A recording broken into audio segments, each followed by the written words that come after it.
Michael Irving 2 pictures X-3 thruster being tested at the NASA Glenn Research Center, firing at 50 kilowatts. Credit NASA View Gallery to image. The human settlement on Mars is rapidly moving from science fiction to fact, with Elon Musk envisioning Battlestar Galactica-style fleets blasting off to the Red Planet in coming decades.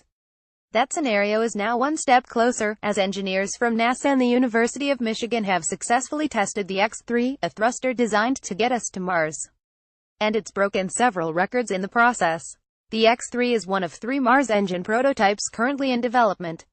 It is what's known as a Hall thruster, which uses electric and magnetic fields to ionize gases like xenon and expels the ions to produce thrust.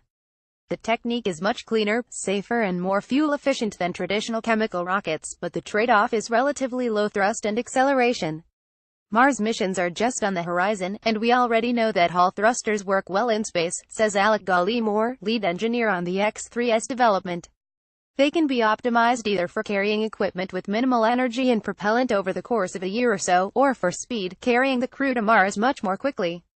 In the recent tests, the X-3 broke 3 different records previously set by other Hall thrusters, a very promising step towards manned Mars missions. Most importantly, of course, is thrust. The X-3 blasted off with 5.4 newtons of force, smashing the previous record of 3.3 newtons.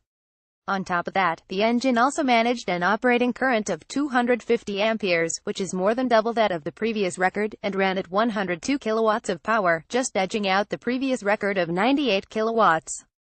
The tests were conducted over 25 days in July and August this year in a vacuum chamber at the NASA Glenn Research Center.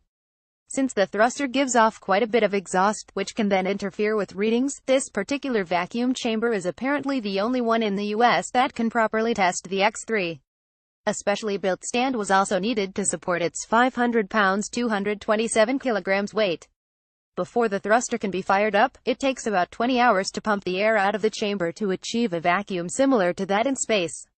The tests are slow going. If anything goes wrong, it takes that long again to pump air back in before any repairs can be made, and then another 20 hours to get it back to a vacuum to resume testing. While these tests were conducted using separate power supplies, the X-3 will eventually have its own unit, currently being developed by Aerojet Rocketdyne. Once this is up and running, further tests are set to take place at the same facility in the first half of 2018, with the team aiming to run the thruster for 100 hours. View Gallery 2 images.